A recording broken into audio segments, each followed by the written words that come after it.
Welcome to hashtag This Is Me, Stories of Living Heart First, a listening series by ARC, a Rainbow Collective. Here we hold space for the tender, strange, and powerful ways people live creatively, love freely, and move through the world with heart first. In this noisy world, we are tuning into something deeper, who we are beneath the performance, the product, the labels. Today, I'm joined by Aadhi. Okay, how would you introduce yourself without mentioning your job or your role? Aadhi is a free spirited, very idealistic, nature loving human being who loves to do things, very joyful, free, and loving, and adventurous things. Always push himself out and see what's there on the other side. Learn as he goes, kind of that. So that's all. What feels like home to you right now in your body, your life, your heart? In the context of health related, and yeah, time with my body home to me comes from time, able to moments that I'm able to sit with my body and listen to my body. Right now in this noisy world, it's kind of difficult because it looks like they were chasing time, against time.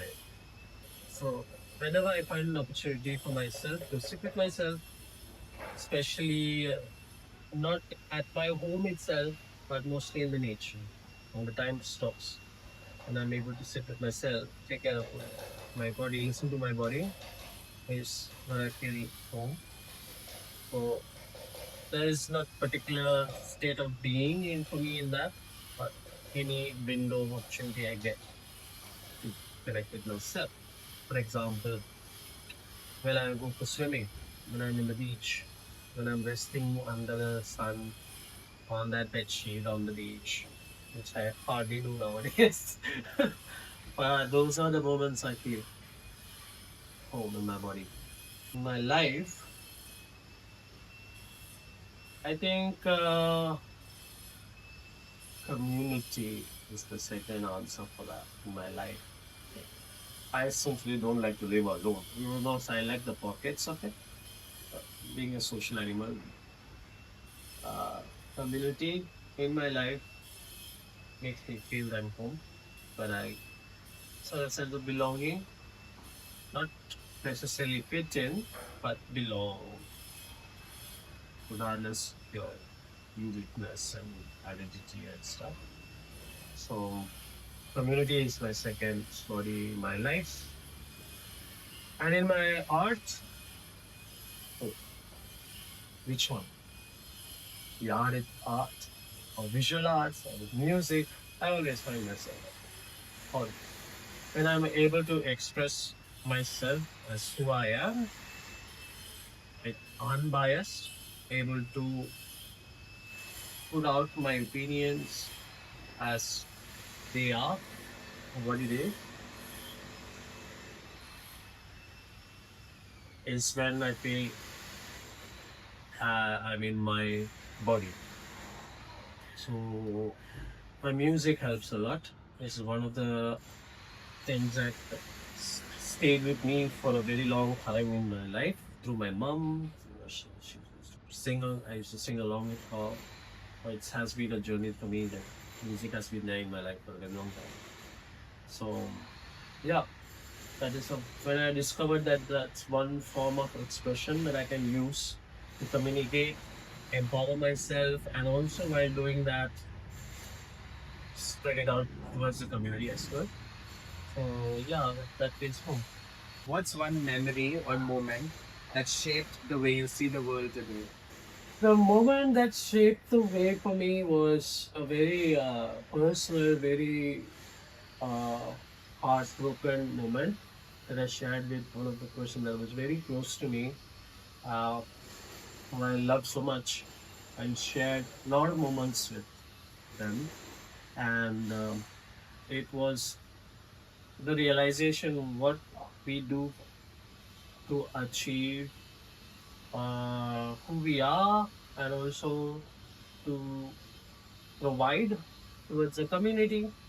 So we end up going through a tough journey together, understanding our flaws as well as our uh, functional, which cost me the relationship. That's one of the traumatizing journey I went through to realize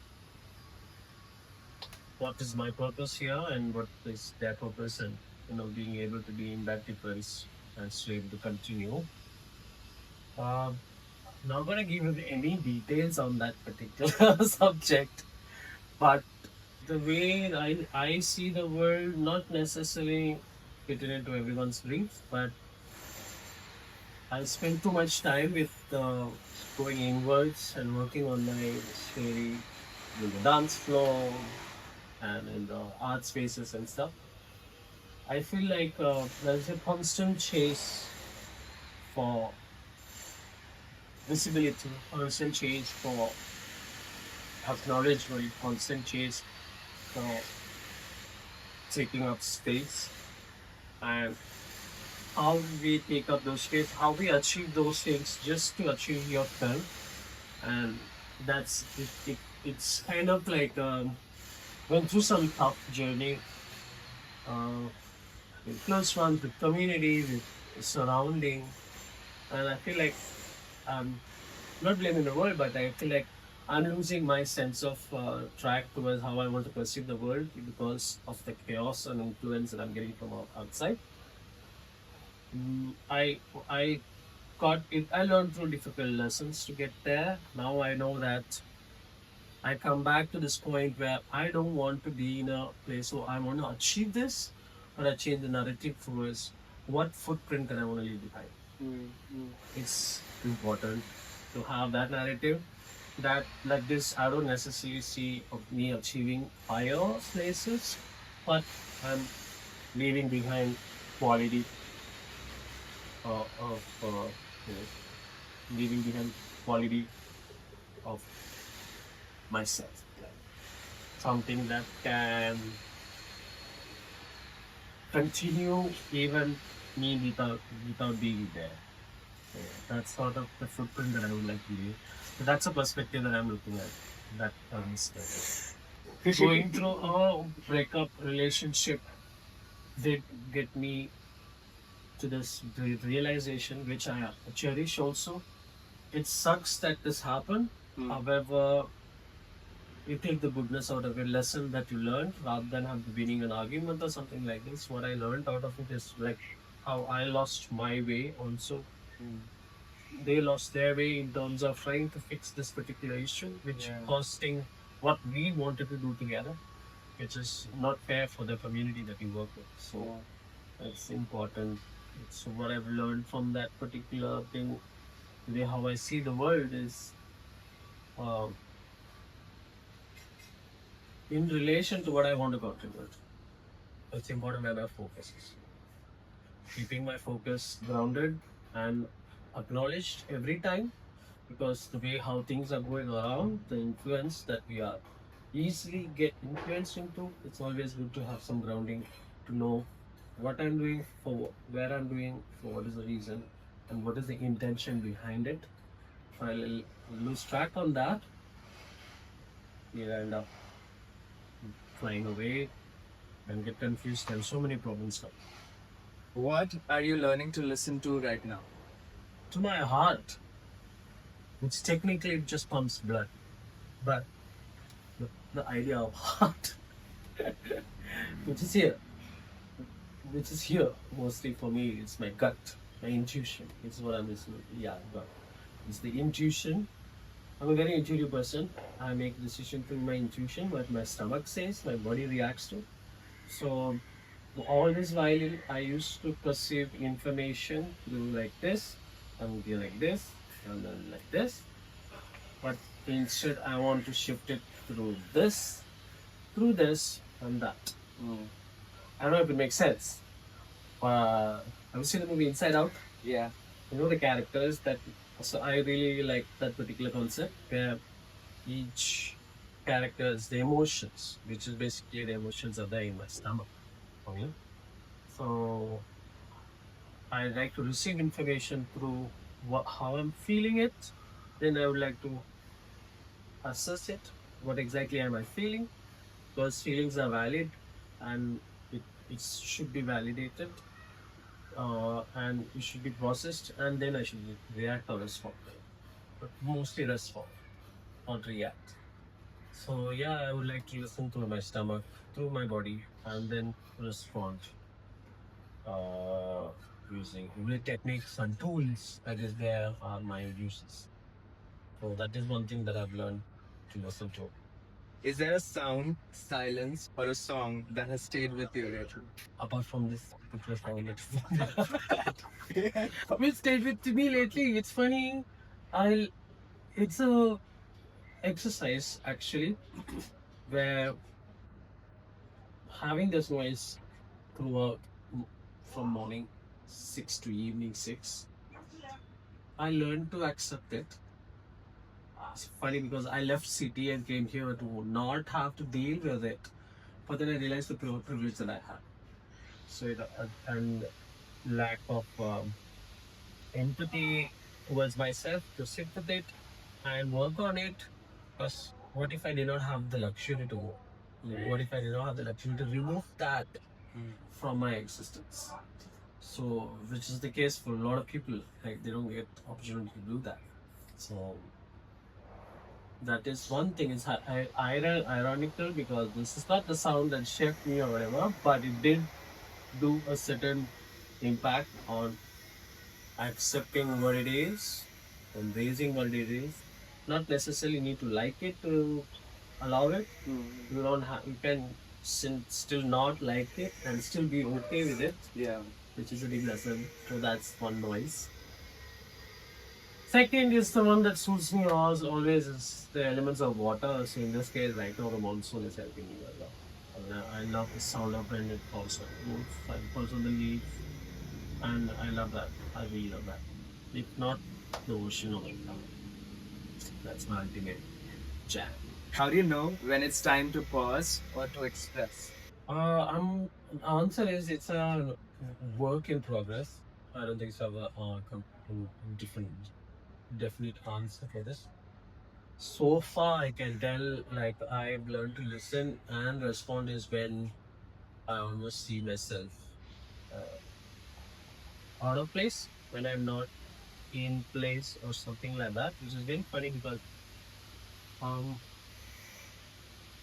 I'm very like stubborn. I can't come out as stubborn. I know what I'm talking about. It's very like I'm very like um um so much my voice of my own that I acknowledge and I see and act upon it. But at the same time, it's not necessarily the truth or the right things. So when I realize at point when your right is not necessarily the right that from outside. When that kind of indifference comes in myself, I think I should learn to stop and listen to myself and listen to what's happening around. I think it's important because with the power of ego, in order to protect yourself, you might tend to lose the clarity around things, which makes me take bad decisions. It's one of the recent experiences I've been going through. So at the same time, when I need to express when I know I'm losing myself in the process, and then there's no point of winning or there's no point of like the goal that you want to achieve when you are losing yourself. So when I realize that I'm losing myself, it's the time I start listening to myself and I start regaining my strength and I express myself. But then everything has its own boundaries. It's the same thing that I am listening to, if I listen too much, also can be a downfall. So there's like finding that balance between inward and outside. How does your queerness or your way of being different show up in how you live and create? Throughout, the dictionary is open and open to the public right now. Uh, queerness shows up as uh, in so many ways, which is how I'm navigating my life here and within the community that I'm working with, and the community that is helping me see who I am. So it started from resistance. It started from being rebellious and owning the space for who I am, and and owning the space for what rightfully mine in the existence of this world. So, I feel like it's always comes through the resistance is the base word. And post that I came out rebelliously, the way I see my think on my queerness and my state of different comes out in this world as joy. So queer joy is something I absolutely love, something absolutely I cherish. When I play the music on the dance floor, is when you see my absolute queer joy. I kind of mix between queer joy and resistance. It's together. It's a beautiful combo. It's just not resistant. Doesn't mean angry. Doesn't not necessarily mean uh, come with this particular rage of. But rage is there. At the same time, joy is also there. It's like a mixed emotion, just like the inside out, joy and sadness, joy and this. It's like combination of both. So that's the feeling, and I really like appreciate that sort of emotion, like a bisibale bath of many emotion together, which is beautiful. Um, because I don't want to navigate myself as a queer person as the fact that I'm different itself. I want to erase that particular concept. You're not different. That means you're outside, which is a narrative that was being built to us from young. I feel so. I'm not different. Uh, I am who I am, just like who you are, just like who he is. Individuality can be perceived in a different way. It can, for an extreme to an extreme, can be really bad to good. But we are all individually molded people. Like we all have different uniqueness about it, and we should embrace that and coexist. So yeah, joy and resistance. What's one moment of creative freedom or queer joy that you hold close? When I play my music, that is my creative freedom and my queer joy. Because language is not my best skill, especially the way things are right now. Coming from where I am, language is not my best skills. My language is street, emotional, raw, sometimes unapologetic. If I have to people please and be super nice or super this and super that, is like that's not. So it not necessarily get perceived in the world right now when things are being super intellectualized and uh, analyzed, psychoanalyzed, analyzed or whatever, which is a very really uncomfortable space for someone who wants to speak their mind, but they don't have the tools, but they don't have the privilege of having those tools. Coming from a place where like from a village where I'm coming from, where like if you come and talk to my dad or my uncle, you will have so many things will be wrong, but the intentions are not. That's how they have been raised. So able to identify where they are coming from is something that's very important. I feel like that is something that we need to focus. We should not deviate from that. But saying that, I'm so grateful that I found one technique that is when I'm teaching. That means I mostly find music. I'm a selector, so when I find the music that I want to the world to listen to, but at the same time, it's your choice to accept it or not. It's not I'm imposing anything. It's coming through a place of art, so in place of dance. So I'm approaching people's body before it goes to the head. So it's just like how I said before. So that's the creative joy, or creative freedom, and the creative joy I'm able to navigate. It's a blessing. Who are your people? Who? The ones that remind you it's okay to be exactly who you are. Who are my people? Exactly what you said. They're my people. The ones that exactly. Because I have control over will be who is my people. I'm not entitled to choose. I don't want to be in that position. I don't like the necessarily like the idea of, oh, I choose you because you are being useful to me because you're doing something good to me. That's not the way how I look at it. So queer community revolves around that because we are always about uh, finding those places where allow me to be who I am, accept me for who I am, and finding that environment where people allow you to be who you are.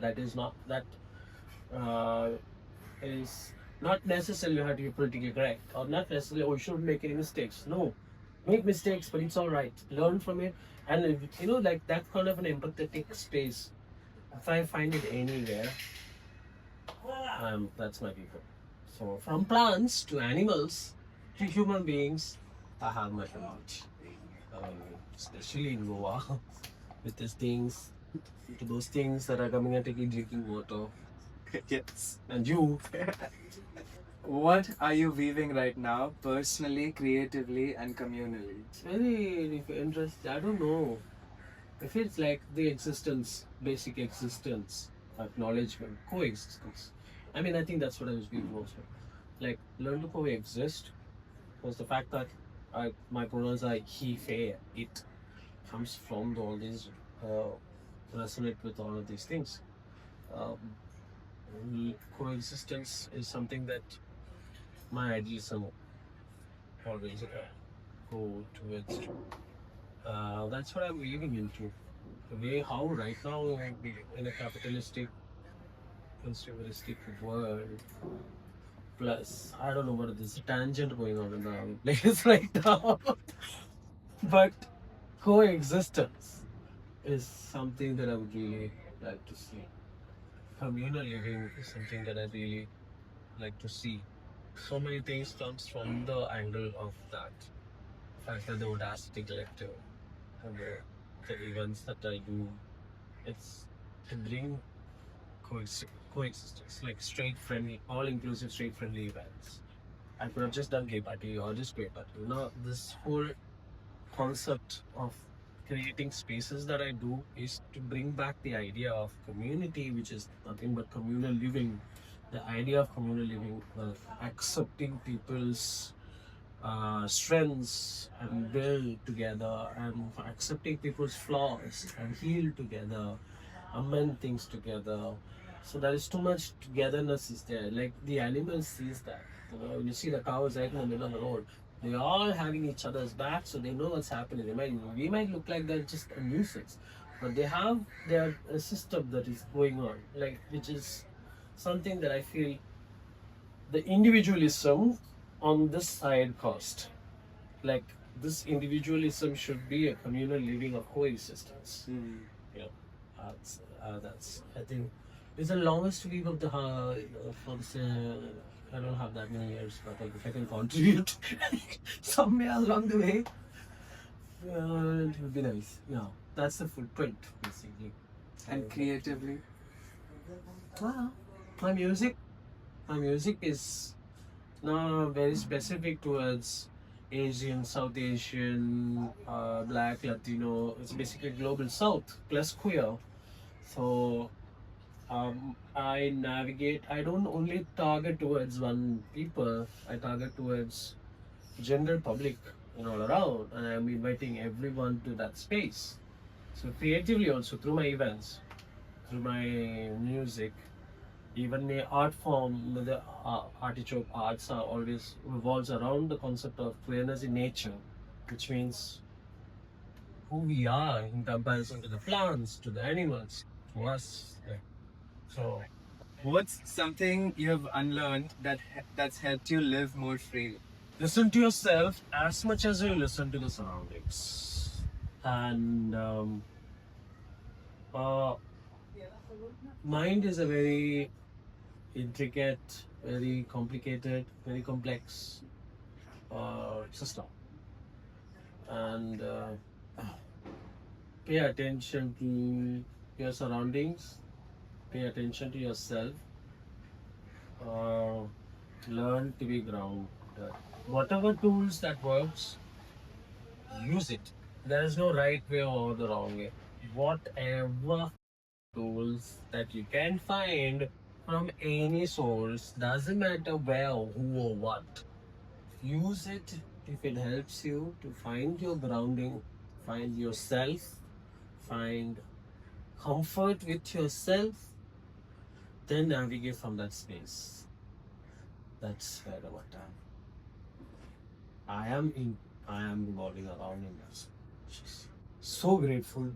I mean, it's went through traumatizing things, losing relationship, gaining relationship, building trust, breaking trust. I'm not saying I'm saint. Obviously, I also would have contributed to all of these things, but which is necessary, I guess, which is happening for a reason. We need to like acknowledge that and able to work in the. One good old friend, one good friend told me one thing which is so amazing that got me out of these conflict issues and difficult conversations was when difficult conversation happen, don't try to win the conversation or win this thing. Surrender to it, acknowledge it. When you stop wanting to win, is when you start finding solutions. So that helped. Finish this sentence. This is me and I. Dot dot dot. This is me, and I'm so gay, and I'm proud of it. Thank you, Aadhi, for letting us into your world, your heart, and your creative rhythm. Do you want to introduce yourself? What you do in life? Job and roles and everything. Oh, this is me, Aadhi, and I also go by Mo Homo as a artist, and my gender is gay. That not necessarily mean that I'm a man. And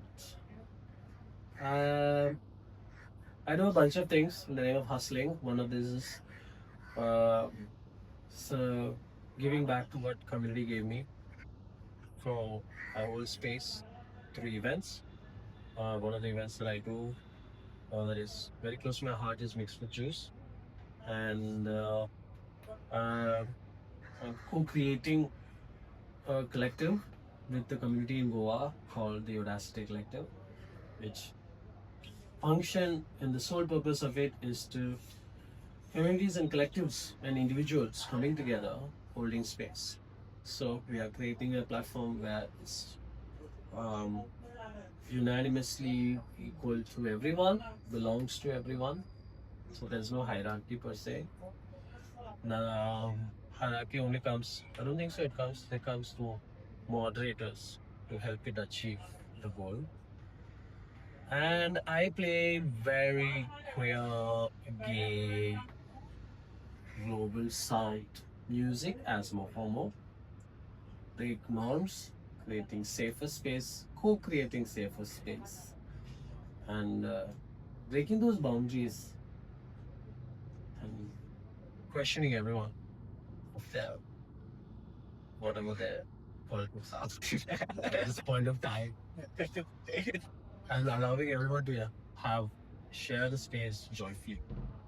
To everyone tuning in, thank you for listening, feeling, and being here.